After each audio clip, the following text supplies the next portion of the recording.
this was just hard to watch and very sad as well. Kirio finally in this anime called Kirio Fanclub is showing his true colors. He can no longer keep up the facade of having a happy life.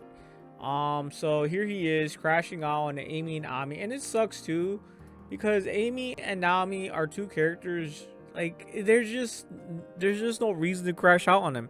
No, they're positive, they're energetic, they're outgoing, they're extroverted as hell.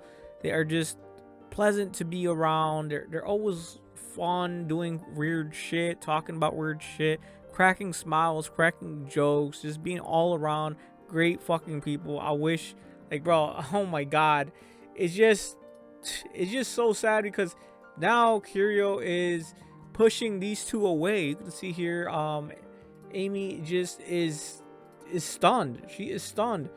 Um, and it's just sad to see. And then of course, Nami as well. She was stunned as well. And there was just no saving it. There was just no saving it. I'm getting distracted here, guys, because we just gotta. I've been trying to. The anime is pending approval. Oh, okay. Fucking Myanimelist. Anyways, and so they were just trying to show Kirio a good time, but then Kirio goes out. He lashes back and is like, "Look, this might be fun for you two, but this was not fun at all to me." He said this to them, to the duo here. You can see here he's all slouched, all depressed, all sad, all doom and gloom because he lost a friend, okay? And he sees his friend and himself and these two gals, Amy and Nami. He sees them as his past when he used to hang out with his friends. So it just hurts him so much to see them just enjoy their time, enjoy their day, have a blast, crack smiles to one another, but he can't do that no more. At least not anymore with his childhood friend. So he's always reminiscing about it. The flashbacks always hit. And I kind of fucking get it. You know what I'm saying? It's like, bro, he's still young. He lost his friend at a very young age, maybe sometime in middle school. So, and, he probably spent, since he was in diapers with his friend that died, and his friend died around sometime middle school. So he was together. He was like a brother. It was more than just a friendship. It was like a brother. And so they grew up together playing soccer together. And so now he can't do that no more. He can't, it's just irreversible. You can't do nothing about death. So I get it. It just seems like really doom and gloom. It just like he can't get back what he used to have. And that's what hurts him the most. And it's taking him a lot to move on. If anything, when it comes to death, you really can't move on. All you can do is cope, keep their memories alive, and move on. And believe that they would want you to move on. And to not be all doom and gloom and sad. That's not what people want for you. When someone dies, they do not want that for you. They do not want you to be sad. And I get it. It takes time to like just be like, yeah, no, they don't want me to be sad. No, they don't. These feelings do not go away overnight. It might take years. Oh my god. It might, bro, it might not. You might not even recover. That's the sad thing, but you might not recover. It's gonna be a scar, but you gotta move on. You gotta keep pushing forward. You gotta keep clinging on to new friendships that was well, because that's what your friends would want. The people who did die, they would want you to make new friends. And bro, and like Amy and Nami, bro, they're like I said, two friends that you would never want to push away. But that's exactly what Kirio's doing. He's pushing them away, and it's just so incredibly sad to see. And so that's episode 11. One more episode, we're gonna see what goes down. So now I'm gonna read a little bit of what people are saying about this episode. Let's see. So here, so Kirio pushes them away. Of course, Nami and Amy, they could not recover, so they just ran, bro. They just ran. They couldn't do anything. So here I'm gonna read this from my anus. That's a good name. Minus. Oh, minus my. Mono is truly the best character from the dubious rituals to giving genuinely good advice. It reflects his growth of mindset, and he's not a loner without friends anymore. Yeah. After this, they do go to Mono to console, and Amy, of course, is just being weird and wants Mono to erase her memories from what just happened, from what just occurred here. Let's see what else. I'll read a comment by Nate. See what he has to say. Mono is such a cool supporting character and generally a great friend to told the girls exactly what they needed to hear, as they've been projecting their ideal Kirio onto Kirio for so long without considering who he actually is. I'm not gonna say I'll be sad to see this go. The fuck, man? What do you mean you're not?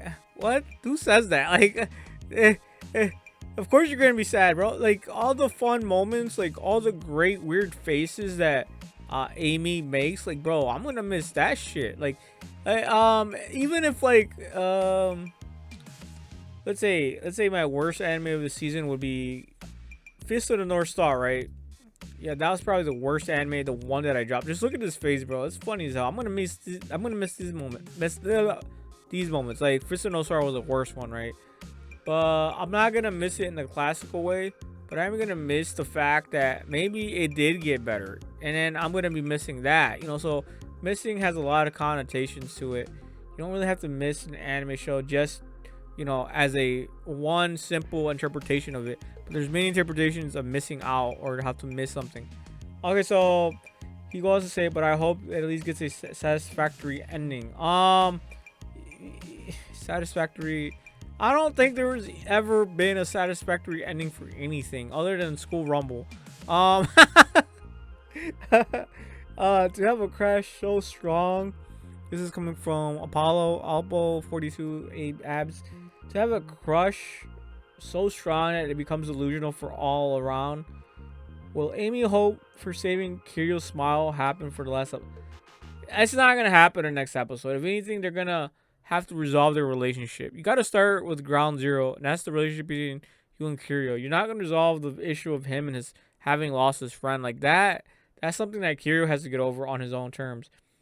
Manda's a wonderful person. He evolved from the ordinary oddball into an interesting and understanding person. That's some shit, bro. Okay, so fine. I'll just skip to the damn Manda scene. Everyone just talking about Manda, how great Manda is. Like, bro, okay. Yeah, no, I'm not shitting on Manda. Like, no, not at all. It's just like I'm trying to. These comments, like, they're really focusing on Manda, and I didn't really read into it that much, but no, they're absolutely correct. A lot of Sarah this episode, and she's taking the first step to help the girls save Kirio. Hopefully, the final episode, she really is the best kind of fan. Oh yeah, there's Kirio fan club, and there's the Aimi and Ami fan club by one single girl, and that's Sarah. Yeah, let me see. Let me show you guys real quick. This Sarah chick is definitely the best character, honestly. Yeah, Manda's great though. Manda's great. So this chick. Yeah, she was a lot of fun. Let me see if I can add this shit already. I kind of bouncy. Notify me. There we go. Nice. Very nice. Okay, so where were we? Let's go to the second page. If there is one, there isn't one. So we're gonna start from the bottom. Go from the top. We'll read from Giso de Nairo, whatever. Well, Giso de Nairo. What the okay, whatever. The show has a pretty intense and abrasive style, but I think that's exactly why its emotional moments hit so much harder. I was a lot like Mondo when I was a teenager. The difference is that I never had a neighbor who would have kicked down the door to my closed off heart and bulldozed their way into my life. My brother in Christ, yes, that's all of us, man. All those weebs, man. We're too introverted. Back when we were younger, man. Now that we're old farts, well, at least for me, it's just so easy to make relationships that I don't want to be in any more relationships. Like, you know, then because they become too reliable on you. Okay, so if anything, I try to be more closer to friends or at least colleagues or coworkers that are already above my skill levels. The difference is that, okay, so if someone like that had been in my life, might have had a much more fulfilling youth. Oh, come on, man. No, I get that. You know, it's like we wish, you know, our youth was better, but man, it's better not to dwell on it. You know, my youth. I always bring up my youth as examples, not as a I wish this type of ordeal. It is what it is, and I gotta move on. And then everything that happened to me that was terrible when I was younger, I extrapolate and I use it as examples and learning paths, you know, learning curves. So I'm honestly grateful that I survived. I wish I didn't go I'm repeating what he said. I wish, I wish things could have been better, but they're not, and I can be in reality.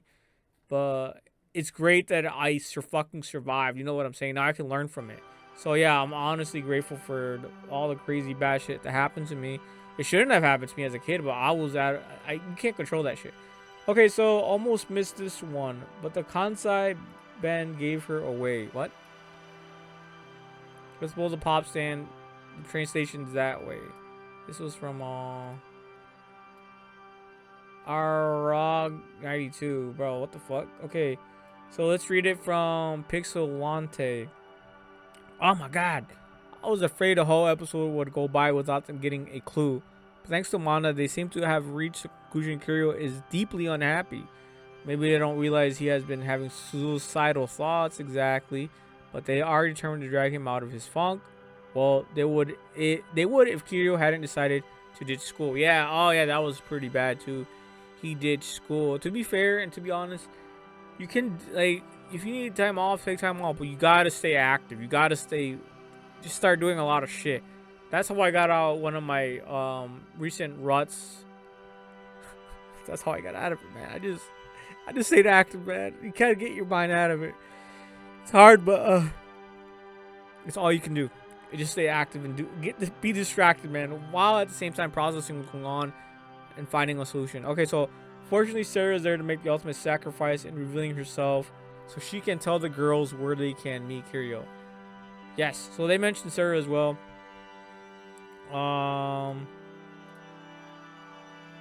Okay, so this is from Days Cow 62. What the fuck? Penalty mate and still a cliffhanger. Ah. Hopefully they executed the ending well and doesn't end up like the anime adaptation of Kumbo Miko. I didn't see the anime, so whatever. Okay, what else here? I think that's all the comments. Oh no, we'll read this one from Far Critical. Moist Critical? No, I'm kidding.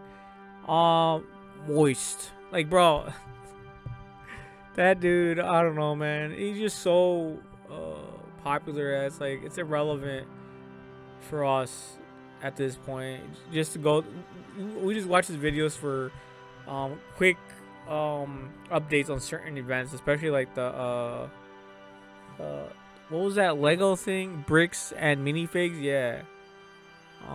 Because there's a lot of other videos for it too, but he just finds the sources. And I'm pretty sure he has a big team that finds him the right sources as well. So the grandpa and granny's enthusiasm for some Kirio coach soccer was endearing while it lasted at least. Did I read this already? I feel like I read this already. But anyways, we're just gonna leave it there. Sad to see, but that's what this anime is about. And I hope, well, we're gonna have to just wait and see how Aimi and Nami and Sarah are able to navigate this situation and get Kirio back. Why doesn't he have a fucking... Oh, no, he does. He does. I forgot that. They just didn't put him in the main character area, like right here. He's like all the way down here. Anyways, where is this dude? Let me see. He's right here. So we'll see what happens to Kirio here in episode 12. This was episode 11 of Kirio Fanclub.